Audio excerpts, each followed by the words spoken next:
اعوذ باللہ من الشیطان الرجیم بسم اللہ الرحمن الرحیم للہ ما فی السماوات وما فی الارض، اللہ ہی کا ہے جو کچھ آسمانوں میں ہے اور جو کچھ زمین میں۔ اس کائنات کی بادشاہت بھی اللہ کی ہے اور اس کائنات کو چلانے والا بھی اللہ ہے۔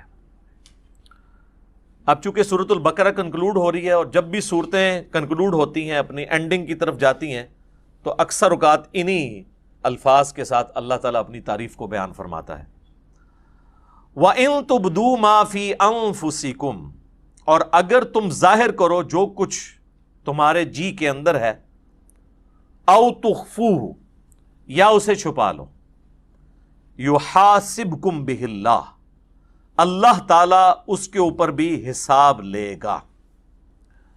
یہ بہت خطرناک معاملہ ہے میرے بھائیوں۔ یہ قرآن حکیم میں ایک ایسا مقام ہے جہاں پر اللہ تعالیٰ نے دل کے گناہ کے اوپر گرفت کرنے کا بھی اندیہ دیا ہے۔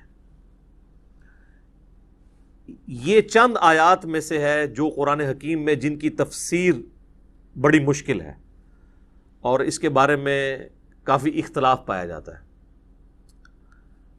اب بخاری مسلم کی کئی احادیث ہیں، مثلا بخاری اور مسلم دونوں میں ایک حدیث ہے کہ اللہ کے محبوب صلی اللہ علیہ وآلہ وسلم نے فرمایا کہ اللہ تعالیٰ نے میری امت سے جو دل میں آنے والے خیالات ہیں نا، ان سے درگزر فرما دیا ہے، جب تک کہ وہ اس پر عمل نہ کر لیں یا اس کو اپنی زبان پر نہ لے آئیں۔ یعنی جو وسوسہ دل میں آیا، گناہ کا وسوسہ یا بدعقیدگی یا کیسی بھی چیز، کوئی شیطانی بات، جب تک اسے ایگزیکیوٹ نہیں کر لیتے پریکٹیکلی یا اپنی زبان پر نہیں لے آتے، تو اللہ تعالیٰ نے میری امت سے اس کو درگزر فرما دیا ہے۔ اب یہ حدیث بخاری میں بھی ہے اور مسلم میں بھی، ظاہر ایک مضبوط حدیث ہے، ٹاپ آف دا لسٹ دو کتابوں کے اندر ہے۔ تو اس حدیث کی بنیاد پہ بعض مفسرین کا خیال ہے کہ یہ آیت ہی منسوخ ہے قرآن کی، کہ جی اللہ تعالیٰ دل میں آنے والے گناہوں کے اوپر بھی گرفت فرما سکتا ہے، کیونکہ حدیث میں جو آ گیا کہ اللہ نے معاف کر دیا ہے، لہٰذا یہ آیت منسوخ ہے۔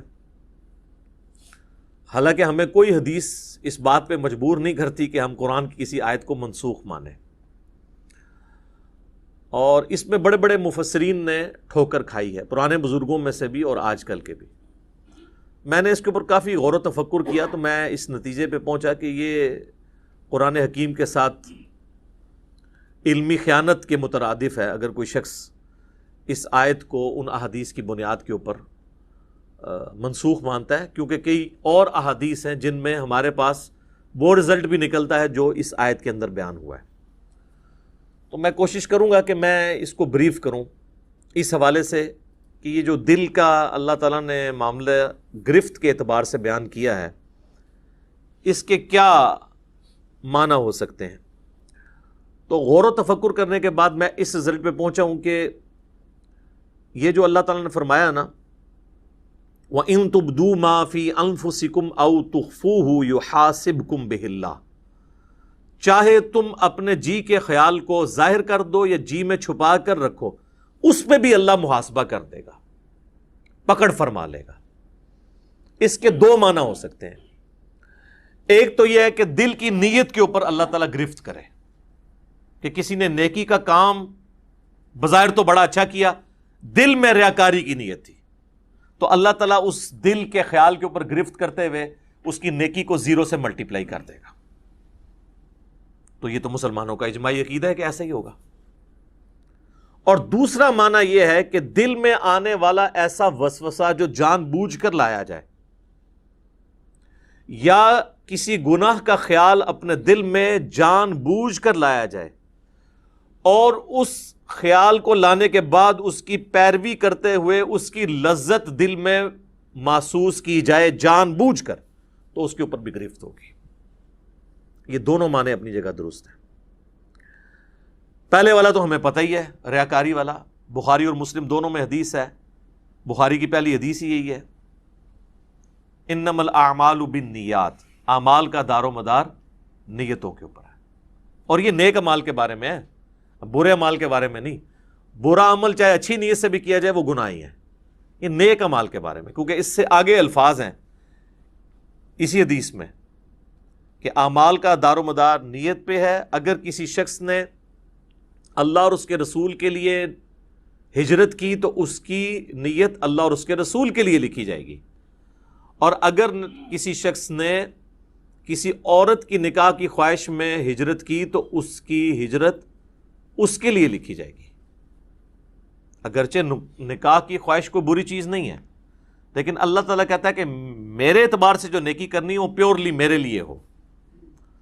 تو یہ چیز بتا رہی ہے کہ نیک عمل میں خالصتاً اللہ کی نیت ہو، برے عمل کا تو لینا دینا ہی نہیں اس کے ساتھ، کیونکہ انہی احادیث کو لوگ مس یوز کر کے ایکسٹرا جوڈیشل ایکٹیویٹیز پرفارم کرتے ہیں۔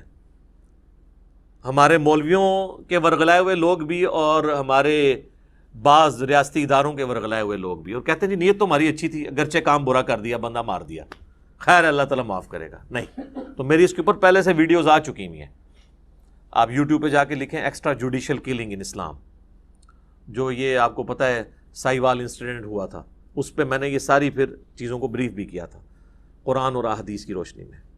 تو یہ نیک عمال کے بارے میں ہے کہ اگر وہ نیک عمل اچھی نیت سے ہوگا، اللہ کے لیے ہوگا تو اجر ملے گا، اور اگر اللہ کے لیے نہیں ہے تو اجر 0 سے ملٹیپلائی، ختم۔ اسی کو سپورٹو وہ صحیح مسلم کی حدیث ہے کہ اللہ تعالیٰ تمہاری شکلوں اور مال کو نہیں دیکھتا، دلوں اور اعمال کو دیکھتا ہے۔ شکل خوبصورت ہے، مال اللہ کی راہ میں کوئی خرچ بھی کر رہا ہے، لیکن دل میں نیت کسی اور چیز کی ہے تو اللہ نے دل کو دیکھنا ہے، اور پھر اعمال بھی اچھے ہونے چاہیے، اس چیز کو بھی دیکھنا ہے اللہ تعالیٰ نے۔ اسی کو سپورٹو صحیح مسلم کی ایک اور حدیث جو میں نے کئی دفعہ بیان کی ہے، قیامت والے دن اللہ تعالیٰ کی بارگاہ میں ایک شہید، ایک قرآن کے عالم اور ایک سخی کو پیش کیا جائے گا۔ اللہ تعالیٰ شہید کے سامنے اپنی نعمتیں گنوائے گا اور پھر پوچھے گا کہ تجھے میں نے اتنا کچھ دیا، اس کے بدلے میں تو نے کیا کیا؟ وہ کہے گا یا اللہ جان ہی تو تھی، تیرے لیے دے دی۔ واقعی یہ تو بات حقیقت ہے کہ انسان سب سے زیادہ کسی کے لیے یہی کر سکتا ہے کہ اپنی زندگی دے دے۔ تو اللہ تعالیٰ فرمائے گا کہ تم نے جان اس لیے دی کہ لوگ تمہیں بہادر سمجھے، تو دنیا میں تمہیں تمہارا اجر مل چکا ہے۔ پھر اللہ تعالیٰ اسے اوندے منہ گھسیٹ کر جہنم میں پھینک دے گا۔ اللہم اجرنا من النار، آمین۔ پھر ایک قرآن کے عالم کو بلایا جائے گا، اللہ تعالیٰ فرمائے گا میں نے تجھے قرآن کا علم دیا تو اس کے بدلے میں تو نے میرے لیے کیا کیا؟ تو کہے گا یا اللہ میں اتنے لوگوں کو قرآن سکھاتا تھا تیری رضا کی خاطر، علم سکھاتا۔ تو اللہ تعالیٰ فرمائے گا کہ تم نے یہ سب کچھ اس لیے کیا کہ لوگ تمہیں قرآن کا عالم کہیں، قاری کہیں، اور آج کے دور کے اعتبار سے تیرے نام کے پیچھے بھی 10 دمیں لگی ہوں اور آگے بھی 10 دمیں لگی ہوں۔ دیکھا نہیں آپ نے علماء کے اشتہاروں پہ نام اتنے مشکل الفاظ لکھے ہوئے ہوتے ہیں، حالانکہ وہ الفاظ بھی شرما رہے ہوتے ہیں کہ کس کے ساتھ لگا دیا۔ تو تجھے دنیا میں کافی لوگوں نے تیری تعریف کی ہے، میرے ہاں تیرے لیے کوئی اجر نہیں، تو اجر دنیا میں لے چکا ہے جس مشہوری کے لیے تو نے کیا تھا، تو اوندا منہ کر کے دوزخ میں اسے بھی پھینک دیا جائے گا۔ پھر اللہ تعالیٰ ایک سخی کو بلائے گا کہ تجھے اتنا مال دیا، تو نے میرے لیے کیا کیا؟ وہ کہے گا یا اللہ میں نے تیری راہ میں جو موقع بھی تھا، جس موقع پہ تو خوش ہوتا تھا میں نے وہاں خرچ کیا، غریبوں پہ بھی خرچ کیا، مسجد کے اوپر بھی لگا دیا، مدارس کے اوپر بھی لگوایا، اور کئی ایک یتیم خانے کھول دیے، مسجد کی ٹوٹیوں کے اوپر نیم پلیٹ بھی اپنے نام کی لگوائی۔ آج کے دور کے اعتبار سے میرے محلے کے نمازیوں سے بھی تو پوچھ سکتا ہے، تو لیکن یہ سارے دھوکے تو نمازیوں کو ہی دیے جا سکتے ہیں، ایون فرشتے بھی دھوکے کھا جاتے ہیں کیونکہ وہ بھی ظاہری عمل دیکھ رہے ہوتے ہیں۔ تو at the end of the day حساب تو اللہ نے لینا ہے۔ اللہ فرمائے گا تو نے یہ جو تیرے نامہ مال میں گرچہ نیکیاں لکھی ہوئی ہیں، لیکن یہ نیکیاں فرشتوں نے لکھی ہیں، بندوں کی نظر میں ہے، میری نظر میں تو نہیں ہے، کیونکہ تو نے سب کچھ لوگوں سے تعریف کے لیے کیا کہ میرے دسترخوان سے اتنے لوگ کھاتے تھے، میرے ہاسپٹل سے اتنے لوگ علاج کرواتے تھے، تو میرے حضور تو اس کا کوئی اجر نہیں ہے۔ اس کو بھی اوندا منہ کر کے دوزخ میں ڈال دیا جائے گا۔ سر یہ 3 مثالیں اللہ کے محبوب صلی اللہ علیہ وآلہ وسلم نے دی ہیں۔ اگر آپ میں سے کوئی شخص سمجھتا ہے کہ دنیا میں ان 3 نیکیوں سے بڑی کوئی نیکی ہو سکتی ہے تو میرے سامنے لے آئے. کیا شہید ہونے سے بڑی کوئی نیکی انسان اللہ کے لیے کر سکتا ہے؟ اور اگر کسی نے یہ نہیں کی ہے، قرآن کی تعلیم سیکھنے اور سکھانے سے بڑی کوئی نیکی کر سکتا ہے؟ بخاری کی حدیث ہے تم میں سب سے بہتر وہ جو قرآن سیکھے اور سکھائے. اور بخاری مسلم کی ایک اور حدیث ہے کہ 2 ہی لوگ ہیں جن پہ رشک کیا جا سکتا ہے. اگر تم نے حسد کرنا جائز ہوتا نا تو 2 ہی لوگ ہیں جن سے انسان کو حسد کرنا چاہیے. ایک جسے اللہ نے قرآن کا علم دیا ہے اور وہ لوگوں کو سکھاتا ہے، اور دوسرے جسے اللہ نے مال دیا اور وہ اللہ کی راہ میں خرچ کرتا ہے. اور تیسری نیکی یہاں پہ بھی مال ہی ہوئی ہے. یعنی اس کائنات میں سب سے بڑی 3 نیکیاں یہی ہو سکتی ہیں: شہادت، قرآن کا علم سیکھنا اور سکھانا، اور اللہ کی راہ میں صدقہ اور خیرات کرنا. یہ 3 نیکیاں بھی برباد ہو جائیں گی اگر اللہ کے لیے نہیں کی. ایون اگر اس میں کسی کو شریک بھی کیا سا تب بھی برباد. مسند احمد میں حدیث ہے جس نے کسی کے دکھلاوے کے لیے نماز پڑھی گویا اس نے شرک کیا. اب مجھے بتائیں دکھلاوے کے لیے کون نماز پڑھ سکتا ہے؟ یہ کوئی اتنا آسان کام ہے؟ ہاں چلے چند ایک لوگ پڑھتے ہوں گے شاید، جس طرح وہ ہمارے قریبی دوست بتانے لگے کہ آپ کو پتہ ہے جو پاکستان کے ایک فارمر پریزیڈنٹ تھے ضیاء الحق صاحب، ان کی پالیسیز سے 1000 اختلاف، لیکن ایک دیندار آدمی تھا، تو نمازی بڑا پکا تھا وہ. تو وہ کہنے لگے کہ انہوں نے لیاقت باغ آنا تھا. کہتے ہیں میری ڈیوٹی اس وقت، میں نیا نیا آفیسر بھرتی ہوا تھا، پھر تو خیر وہ 22ویں گریڈ میں ریٹائر ہوئے. تو کہنے لگے کہ میری ڈیوٹی تھی کہ صدر صاحب کو آپ نے وضو کروانا ہے نماز عصر کے لیے. تو کہتے ہیں جب وہ آئے تو میں نے ان کو کہا کہ سر میں نے پانی آپ کے لیے گرم کر کے رکھا ہوا ہے، سردیاں تھیں. وہ کہنے لگے بیٹا مجھے پتا تھا نماز عصر کا ٹائم ہے تو میں گھر سے وضو کر کے آیا ہوں. تو کہتا ہے نماز کا ٹائم ہوا تو اب چونکہ صدر صاحب نماز پڑھ رہے ہیں تو لوگ بغیر وضو کے ہی پیچھے کھڑے ہو گئے. ظاہر پتہ ہوتا ہے اپنے ساتھیوں کا کہ یہ تو کبھی زندگی میں انہوں نے کبھی نماز نہیں پڑھی، وضو بھی نہیں کیا، جا کے کھڑے ہو. جس طرح یہاں پہ کئی سیاسی لیڈر جو ہیں وہ جب کسی کے جنازے پہ جاتے ہیں تو اسی طریقے سے وہ جا کے کھڑے ہو جاتے ہیں، نہ ان کو نماز جنازہ آتا ہے نہ وضو کا طریقہ آتا ہے، وہ دنیا داری کے طور پہ. تو مسند احمد کی حدیث کے الفاظ ہیں جس نے دکھلاوے کے لیے نماز پڑھی اس نے شرک کیا، جس نے دکھلاوے کے لیے روزہ رکھا اس نے شرک کیا، جس نے دکھلاوے کے لیے صدقہ کیا اس نے شرک کیا. نماز تو ہے ہی اللہ کے لیے، تو پھر شرک کیسے آ گیا؟ یعنی اللہ کے ساتھ نیت بھی کسی نے کر لی کسی اور کی. حتیٰ کہ سنن ابن ماجہ میں یہ الفاظ بھی ہیں کہ اگر کوئی شخص نماز پڑھ رہا ہے اور اس نے یہ محسوس کیا کہ اسے کوئی دیکھ رہا ہے، اس کی وجہ سے وہ اپنا سجدہ لمبا کر دے، تو سجدہ تو اللہ کے لیے کر رہا ہے لیکن 0 سے ملٹیپلائی ہو جائے گا، ریاکاری میں آ جائے گا. اسی لیے ریاکاری کو شرک اصغر کہا گیا، چھوٹا شرک. بڑا ایک جلی شرک ہے نا کہ اللہ کے ساتھ کسی کو شریک ٹھہرانا. ایک یہ ہے کہ اللہ کے ساتھ شریک تو کسی کو نہ ٹھہرانا، لیکن جو اللہ کے لیے اعمال کر رہے ہیں نا اس کی جزا مخلوق سے بھی ڈیمانڈ کرنا، ریاکاری، دکھلاوا، یہ بھی شرک کی کیٹیگری میں فال کرتا ہے. اللہم لا تجعلنا منہم، اے اللہ ہمیں ان میں سے نہ کرنا جو اس طرح کے فتنوں کا شکار ہوں گے، آمین.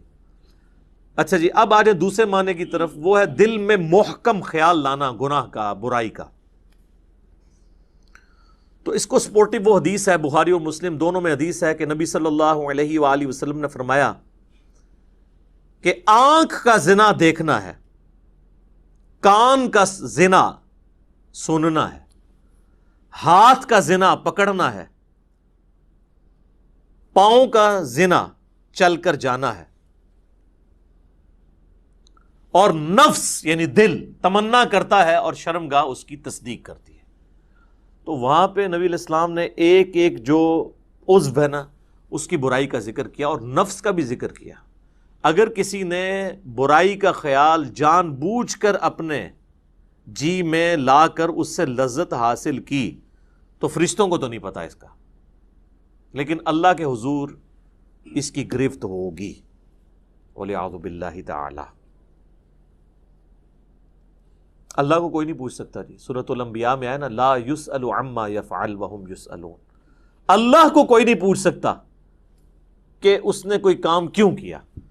اللہ ہر ایک کو پوچھ سکتا ہے وہم یسألون کہ تم نے یہ کام کیوں کیا. تو اللہ تعالیٰ دل کے خیالات کے اوپر بھی گرفت فرما سکتا ہے. وَلِعَوْذُ بِاللَّهِ تعالی. البتہ وہ حدیث اپنی جگہ ایک تسلی والی ہے بخاری اور مسلم میں کہ اللہ تعالیٰ نے میری امت سے دل کے خیالات کے اوپر درگزر فرما دیا ہے جب تک کہ اس پر عمل نہ کر لیں یا اس کو اپنی زبان پر نہ لے آئیں، یعنی دل میں آنے والے وسوسوں کو. لیکن اس کو بھی اسی اعتبار سے سمجھنا ہوگا کہ یہ بھی وسوسے وہ ہوں گے جو خود بخود آ جائیں. جو جان بوجھ کے لائے جاتے ہیں نا وہ سر اس کیٹیگری میں نہیں آئیں گے. بہرحال اللہ تعالیٰ کی رحمت کا ایک تقاضا بھی ہے. وَكَتَبَ رَبُّكُمْ عَلَى نَفْسِهِ الرَّحْمَةِ جو سورۃ الانعام میں ہے کہ اللہ نے اپنے اوپر خود سے ایک چیز واجب کر لی ہے کہ میں ہر حال میں رحم ہی کروں گا. جو بخاری مسلم دونوں میں حدیث ہے کہ میری رحمت میرے عرش پہ میں نے اپنے پاس ایک عبارت لکھ لی تھی مخلوق کی پیدائش سے پہلے کہ میری رحمت میرے غضب پر سبقت لے جانے والی ہے. یہ برابر بھی ہوتی نا تب بھی ہمارے لیے مصیبت ہو جاتی. اسی لیے کہتے ہیں نا کہ اللہ تعالیٰ سے عدل نہیں مانگنا چاہیے بلکہ اللہ تعالیٰ سے اس کا فضل مانگنا چاہیے. اللہم انی اسألک من فضلک ورحمتک. آمین. اور صحیح مسلم میں ایک اور حدیث ہے کہ صحابہ اکرام کہتے ہیں کہ یا رسول اللہ ہمارے دل میں بعض اوقات ایسے خیالات آتے ہیں کہ ہمیں بڑے بھاری گزرتے ہیں کہ ہم کسی سے اس کا ذکر بھی کریں. یہ اکثر لوگ پوچھ رہے ہوتے ہیں نا دل میں جناب وسوسے آتے ہیں، نماز میں بھی بعض لوگوں کو آ جاتے ہیں. تو آپ صلی اللہ علیہ وآلہ وسلم نے فرمایا کیا تم واقعی دل میں ایسے خیالات محسوس کرتے ہو؟ ان کا یا رسول اللہ ایسا ہی ہے. تو آپ نے فرمایا یہ تمہارے ایمان کی دلیل ہے، کیونکہ ایمان کا چور کون ہے؟ شیطان. شیطان اسی دل پہ حملہ کرے گا جس میں ایمان موجود ہوگا. اسی کو سپورٹو ایک سنن ابی داؤد میں حدیث ہے، صحابہ نے کہا یا رسول اللہ بعض اوقات ہمارے دل میں ایسے خیالات آتے ہیں کہ ہمارا دل چاہتا ہے کہ ہم جل کے کوئلہ ہو جائیں لیکن اپنی زبان پہ اسے کبھی نہ لائیں. تو آپ نے فرمایا اللہ کا شکر ادا کرو کہ اللہ تعالیٰ نے اس کو وسوسہ بنا دیا ہے، تم نے پریکٹیکلی ان خیالات پہ عمل نہیں کیا. یہ بھی ایمان کی ایک دلیل ہے. ایک اور زبردست حدیث ہے بخاری اور مسلم میں کہ نبی صلی اللہ علیہ وآلہ وسلم نے فرمایا کہ جب بندہ نیکی کا ارادہ کرتا ہے نا تو اللہ تعالیٰ فرشتے سے فرماتا ہے جو کرامن کاتبین ہیں کہ میرے بندے کی ایک نیکی لکھ لو، کیے بغیر ہی ارادے کے اوپر. ظاہر ہے وہ اللہ تعالیٰ مطلع کر دیتا ہے فرشتے کو، اور جب وہ نیکی کرتا ہے نا پھر اللہ تعالیٰ فرماتا ہے اب اس کی نیکی کو 10 سے لے کر 700 گنا تک بڑھا دو، جس طرح اللہ تعالیٰ ان کو گائیڈ کرتا ہے کہ جس کا جو لیول ہے اس کے اعتبار سے. 10 تو ملنا ہی ہے نا، جو سورۃ الانعام میں باقی صورتوں میں آیا کہ جو ایک نیکی لے کے آئے گا اس کے بدلے اسے 10 دی جائیں گی. جو بخاری مسلم میں آیا کہ نمازیں تو 5 پڑھی جائیں گی لیکن ثواب 50 کا ملے گا، 10 گنا. اور جب میرا بندہ برائی کا ارادہ کرتا ہے تو اللہ تعالیٰ فرماتا ہے کہ اس کی برائی نہ لکھو کیونکہ صرف اس نے ارادہ کیا ہے. اور اگر وہ برائی سے رک جائے تو اللہ تعالیٰ فرماتا ہے ایک نیکی لکھ لو کیونکہ اس نے برائی کو جو چھوڑا ہے یہ بھی ایک نیکی ہے. یہ ہے وہ وَكَتَبَ رَبُّكُمْ عَلَى نَفْسِهِ الرَّحْمَةِ، اور تمہارے رب نے اپنے اوپر خود سے واجب کر لیا ہے، یہ بات تقدیر میں لکھ دی ہے کہ میں نے ہر حال میں رحم ہی کرنا ہے. سبحان اللہ وبحمدہ سبحان اللہ العظیم. تو اور جب وہ برائی کرتا ہے تو پھر اللہ تعالیٰ فرماتا ہے کہ اس کے بدلے ایک ہی برائی لکھنا، نیکی کے بدلے 10، برائی کے بدلے 1.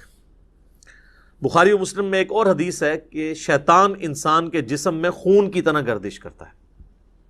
اور مسلم شریف میں حدیث ہے کہ ہر انسان کے ساتھ ایک جن ہے شیطان، چونکہ شیطان جنات میں سے نا، جو اسے برائی کی طرف بلاتا ہے، اور ایک فرشتہ ہے جو اسے اچھائی کی طرف بلاتا ہے. تو صحابہ نے جرت کر کے پوچھا یا رسول اللہ آپ کے ساتھ بھی؟ تو آپ فرمایا ہاں میرے ساتھ بھی، لیکن اللہ تعالیٰ نے میرے ساتھ جو جن اٹیچ تھا اسے میرا مطیع کر دیا، اب وہ نیکی کے کاموں میں میری مدد ہی کرتا ہے، یعنی وہ بھی مجھے نیکی کی طرف لگاتا ہے۔ یہ پروٹوکول صرف پیغمبروں کا ہے، ما ضل صاحبکم وما غوا، تمہارے نبی نہ کبھی بہکے ہیں نہ کبھی بہرا چلے ہیں۔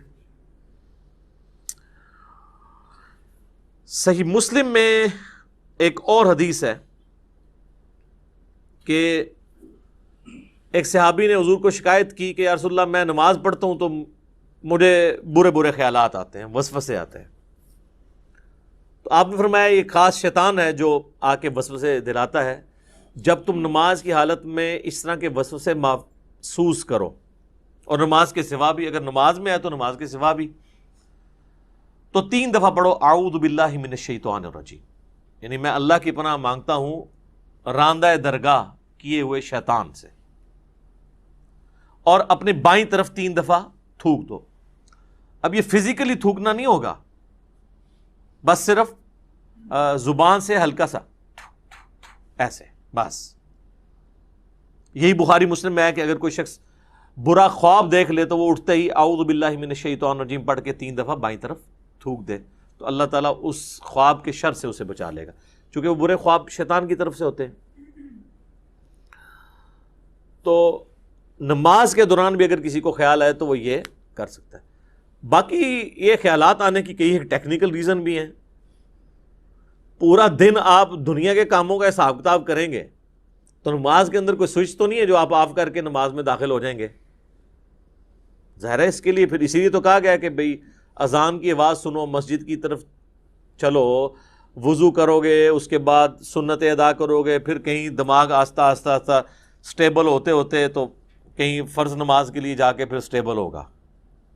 اور اگر ہر وقت دنیا داری کا معاملہ چلتا رہیں گے، یعنی نماز شروع کرنے سے پہلے بھی آپ فون سن رہے ہیں، اور نماز کے دوران بھی فون آپ کا چل رہا ہے، اور نماز سلام پھیرتے ہی بھی آپ فون سن رہے ہیں، تو تسی پھر کھیت مٹی پڑھنی ہے نماز، پھر تو خیالات ہی آئیں گے نا۔ اور دوسرا، نماز کا اگر ترجمہ نہ آتا ہو، آپ کو پتہ نہ ہو آپ اللہ کے سامنے کیا عرض کر رہے ہیں، پھر بھی نہیں ظاہر ہے۔ تو یہ زیادہ تر جو لوگ کہتے ہیں خیالات آتے ہیں، یہ 99% لوگوں کے ساتھ یہ مسئلہ ہے کہ وہ ٹھیک آ رہے ہوتے ہیں خیالات، جو وہ کر رہے ہوتے ہیں وہی کچھ آ رہا ہوتا ہے۔ اور ٹیکنیکلی اس معاملے کو ہینڈل کرنے کی ضرورت ہے، اور سب سے بڑی ہینڈلنگ کسی بھی برے وسوسے کی یا خیال آنے کی یہ ہے کہ اس کی طرف توجہ نہ دی جائے۔ انسان کا دماغ اللہ نے ایسا بنایا ہے کہ یہ بیک وقت کے ہی ایک محاذوں پہ چل رہا ہوتا ہے، یہ دماغ کو کوئی سوئچ نہیں ہے کہ جو آپ آف کر سکیں، یہ ذہن میں رکھیے گا۔ یہ تو ہو ہی نہیں سکتا کہ دماغ میں خیال نہ آئیں گے، بس اس کی طرف متوجہ نہیں ہونا۔ یہ خیالات پیغمبروں کو بھی آتے ہیں، صحابہ کو بھی آتے ہیں۔ آج میرا ٹاپک نہیں ہے، بخاری مسلم میں حدیث ہے نا، حضور علیہ السلام نماز پڑھ رہے تھے تو سامنے ایک رنگین پردہ تھا، تو آپ نے نماز کے بعد حضرت عائشہ سے کہا کہ اس کو ریموو کرو، اس نے نماز میں میری توجہ بٹا دی ہے۔ اور صحیح بخاری میں امام بخاری لے کے ہیں کہ حضرت عمر فاروق رضی اللہ تعالیٰ کہتے ہیں بعض اوقات میں اپنے جنگ کی پلاننگ نماز میں کر رہا ہوتا ہوں۔ ذرا جنگ کی تو ٹینشن ہی ایک علیحدہ ہے نا سر۔ ایک بندہ جب بارڈر پہ کھڑا ہوا ہے تو اس وقت وہ خوشو سے نماز نہیں پڑھے گا، وہ تو ظاہر ایک حالت جنگ میں ہے، اس لیے قرآن میں نماز خوف کہا گیا اسے۔ اور دیکھیں آپ سورہ نساء میں ہے کہ جب نماز خوف ہے نا تو وہ آپ نے جس طرح پڑھنی ہے، اس کے بعد جب تم امن کی حالت میں جاؤ تو خوب اللہ کا ذکر کیا کرو، کیونکہ وہ تسلی کا موقع تمہیں ذکر کرنے کا ملے گا۔ خوف کی حالت میں تو پھر اسی قسم کی نماز ہوگی نا۔ لیکن اگر آپ نے پوری زندگی حالت خوف بنائی ہوئی ہے، کاروبار کے ٹھپ ہو جانے کا خوف، تو پھر تو میں کہتا ہوں ایسی زندگی پہ لعنت ہے، اور فوراً سے پہلے اللہ کی طرف رجوع لانا چاہیے انسان کو۔ باقی اس میں کئی ایک ٹاپکس میں ڈسکس کر سکتا تھا، اب آلموسٹ 15 منٹ رہ گئے ہیں تو ہم جلدی سے وہ آیات کور کر لیتے ہیں۔ یہ ٹیکنیکل گفتگو تھی جو کرنا ضروری تھی، میں نے اس لیے یہ پورا لیکچر 42 صرف ان آیات کے اوپر رکھا تھا، اور خصوصاً اس میں یہ جو چند ایک ٹاپکس ہیں۔ باقی تو اب صرف ترجمہ ہی ہم کور کریں گے تو وہ خود سیلف ایکسپلینیٹری ہے، ہم اس کو کور کر لیتے ہیں۔ شیطانی وسوسوں کے اعتبار سے میرے 2 لیکچرز ہیں، مسئلہ 83A اور 83B، شیطانی وسوسے اور ان کا علاج 83A ہے، اور 83B ہے اللہ کو کس نے پیدا کیا اور جدید شیطانی وسوسوں کا تحقیقی جائزہ، جس میں میں نے پروفیسر رچرڈ ڈاکنز کی کتاب دا گاڈ ڈیلوژن کے حوالے سے بھی ڈسکشن کی تھی۔ آج مان لی میں اس کو سکپ کرتا ہوں، اب آ جائیں ان آیات کی طرف۔ تو اللہ تعالیٰ فرما رہا ہے کہ اللہ تعالیٰ چاہے تو دل میں آنے والے خیالات کے اوپر بھی گرفت فرما سکتا ہے۔ فَيَغْفِرُ لِمَن يَشَاءُ وَيُعَذِّبُ مَن يَشَاءُ، پھر اس کی مرضی جسے بخش دے اور جسے عذاب دے۔ وہ اللہ تعالیٰ کا فیصلہ ہے کہ اس نے کس کے لیے کیا فیصلہ کرنا ہے۔ اللہم حاسبنی حسابا یسیرا، اے اللہ ہمارے لیے حساب کو آسان فرمانا۔ واللہ علی کل شیء قدیر، اور اللہ تعالیٰ ہر چیز کے اوپر قادر ہے۔ پھر وہ یاد کریں آیت، لا یسأل عما یفعل وہم یسألون، اللہ کو کوئی نہیں پوچھ سکتا کہ اس نے یہ کیوں کیا، وہ ہر ایک کو پوچھ سکتا ہے کہ بھئی تم نے یہ کیوں کیا۔